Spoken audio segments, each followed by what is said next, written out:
Hi, I'm Tina Ziegenheim. I'm with the U.S. Consulate in Erbil in the Public Diplomacy section, and I am delighted to introduce you today our Consul General from Basrah, Mr. Timmy Davis.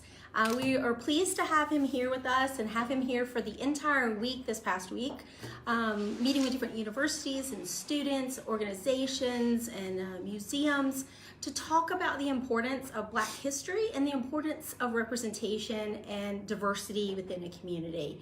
A little bit about Consul General Davis. Not only was he my boss down in Basrah for 14 months, but also this is his third tour in Iraq as a diplomat. He was in Najaf from 2005 to 2007. He previously served at the U.S. Consulate in Basrah 2011 to 2012, and then he came back as the Consul General. But also, he served on the National Security Council at the White House on Iraq Affairs, and he also was the special assistant to Secretary Hillary Clinton. So in addition to all the other great posts that he's served, he has a lot of really great Iraq experience. So I'm really pleased to have you with us today, sir. Thanks, Tina.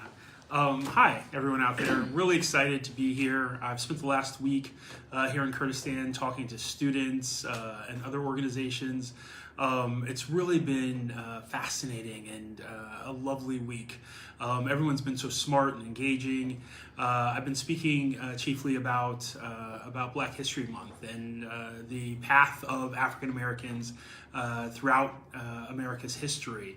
It is a path that has been built on inclusion and representation, and I think some of the great art of America that's made its way around the world comes from African Americans. But I know we have a bunch of questions, and so I'm looking forward to talking about America and representation and diversity. Sir, maybe we can talk to them about the impact that media has had on representation in the United States for the African American culture. Yes, this is a fantastic chance for me to talk about things that Tina really cares about, like Marvel Comics.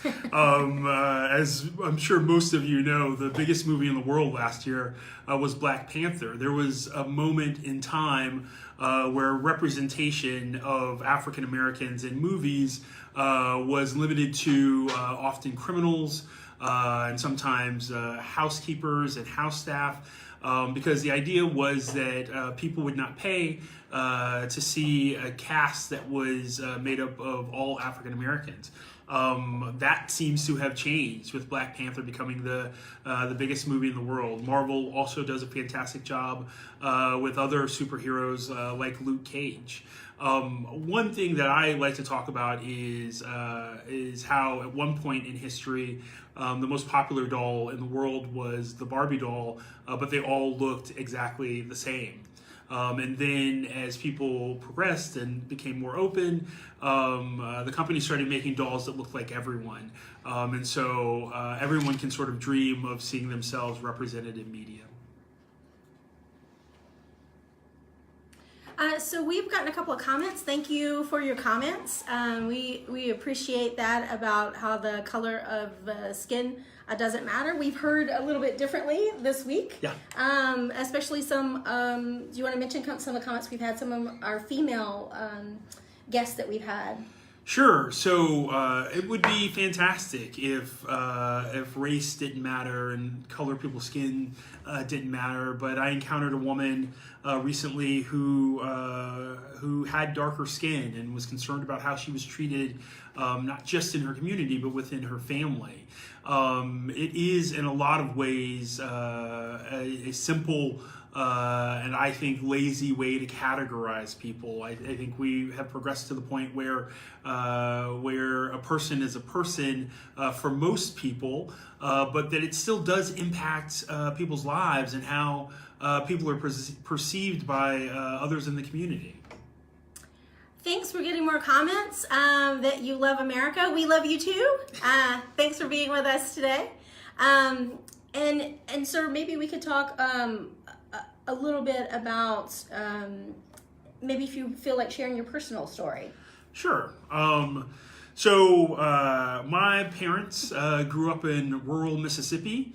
in the southern part of the United States. They were their families were sharecroppers, which means that they rented land from someone else and farmed that land. Unfortunately, during the year, because they didn't have a lot of money, they got credit from the person who owned the land. And by the time it was time to harvest the cotton, they owed so much money to the person who owned the land that they couldn't make any money, and so they just had to start over again year after year after year. A few years ago, I was fortunate enough to work at the White House and had a picture with then President Barack Obama. I took this picture home to my parents, and I showed it to my dad, and he looked at it for some time, and then he looked up and he said, "I can't believe that I was picking cotton and now my son is in the Oval Office." And so that's the story of progress for African Americans in the United States. So we've had a few people come to us late, and they say that they don't know what the subject is. We're talking about the importance of Black History Month, but also the importance of representation, not just within government, but also in the media, in the community, of different minorities. Yeah, it's it's an important issue. I think that there are parallels between minority communities here in Kurdistan and African Americans in the United States. Trying to make sure that you have the same opportunities as everyone else, growing and expanding your view of the world by finding friends who aren't necessarily like you and being open to different religions and different races sort of makes all of society better. So we've had a couple of questions come in. One of the questions is whether or not, what exactly did Americans do to African Americans in the United States, but also if you believe that America is a just country. Wow, so big questions. The story of African Americans in America and in the United States begins in the 17th century and takes us through the end of slavery in 1864. That was just the first part of the story, but owning people is how the story begins. And African Americans have worked very hard to make sure they were educated and to make sure that they had opportunities to pursue careers that were important to them. But the first 250 years or so were very, very difficult for African Americans, as they weren't considered people. And do I think the United States of America, is a just country? I do. One of the things that we say in America is that we're working toward a more perfect union. And so we're very honest about the fact that we can always do better. We can do better by our citizens. We can do better by the things that we say we believe in. And so that's what I'm proudest of with America, is an understanding that while we've worked very hard and do a good bit of good in the world, that we're always trying to get better. Sir, one of the other questions we had, someone wrote in and asked whether or not you had experienced any racial discrimination while you were visiting Kurdistan, and commented on the way that people here are treated equally. I have not experienced any racial discrimination since I've been in Kurdistan. Everyone has been really lovely and engaging and curious. I mean, I'm here to answer questions and to explain sort of the history of African Americans in the United States, and everyone's been really, really very open to that. I am a new but big fan of Kurdistan. I visited Duhok over the last couple of days, and those folks were just as lovely as the people that I met here. The young people are so bright and so enthusiastic. I've told a few of them that they're not just going to change the world, they're going to save the world. And so I'm excited to see what comes next for the people of this region. Sir, we've had a question that came in. They want to know, what's the purpose to talk about this topic, and how is it related to the Kurdistan region?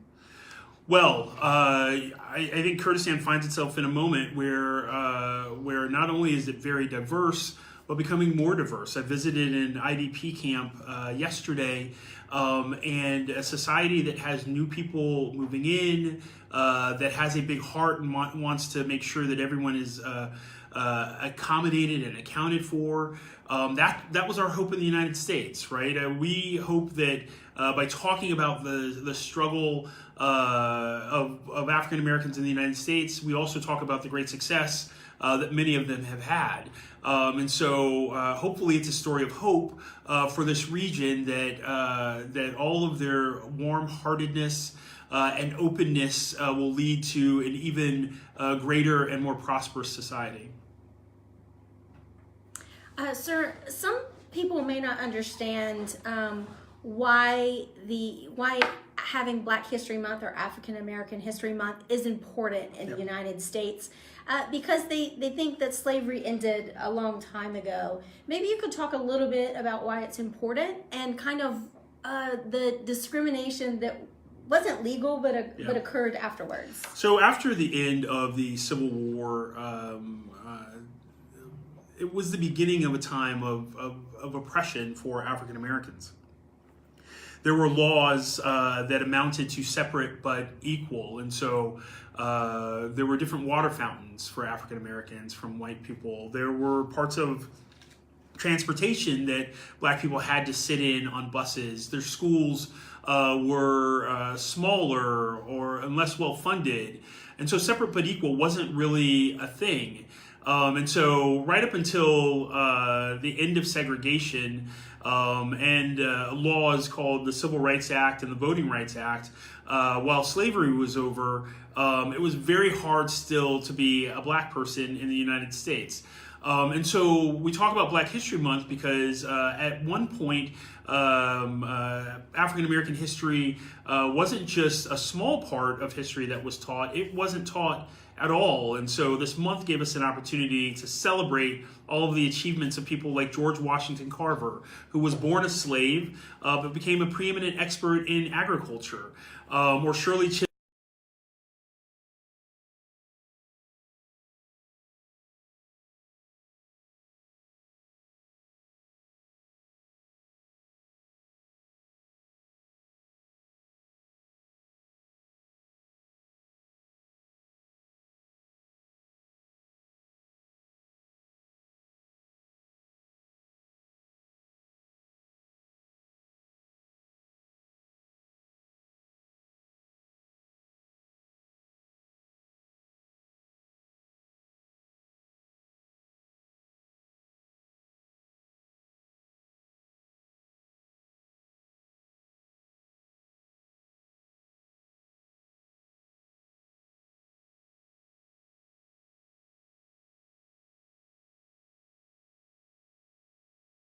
So after 1955 and a Birmingham bus boycott, when the civil rights movement really got going, Martin Luther King Jr. focused on peace, focused on civil disobedience. They were protesting, but they weren't fighting because he felt like peace was a more powerful option than violence. Malcolm X, on the other hand, really focused on time having run out to fulfill the promise of the United States. Remember, when we wrote our Declaration of Independence and our Constitution, we said things like all men are created equal, even as we owned other human beings. And so Malcolm X was more focused on, he said, by any means necessary. But in his life, near the end of his life, Malcolm X actually visited Mecca and went on the Hajj, and converted to Islam. And so in his waning days, before he was sadly killed, he had started to see the power of peace as well, and was much more aligned with Dr. King. Sir, one of the questions that we've had during the week was about whether or not you prefer to be called a Black person or to be called African American. Yep. Could you speak to that Sure. a little bit for our audience? Sure. So we've had great conversations this week about these terms. Some of you in the schools that we have visited felt like I shouldn't use the term African American because to them I'm just an American, and that's the way it should be. The United States is such a diverse culture. We don't want people to stop being who they are, to be American. Who you are is American. And so Italian Americans often call themselves Italian. Irish Americans often call themselves Irish. African Americans have sort of self-described themselves in this way. I don't personally have an issue with either Black or African American, but I also think that people should be able to be comfortable in how they're represented in the world, and so I think African American, if it's important to someone, should be honored. I'll tell you, I have a friend whose name is Andrea, and if you call her Andrea, she takes a lot of time to explain to you that her name is Andrea. Andrea should be called Andrea because that's what's important to her. I feel the same way about people. Thank you very much, sir. If you guys have any other questions on Black History Month, we'd be happy to answer them. Black History Month is the entire month of February every year, honored by the United States. And we appreciate everything that you've done and appreciate you being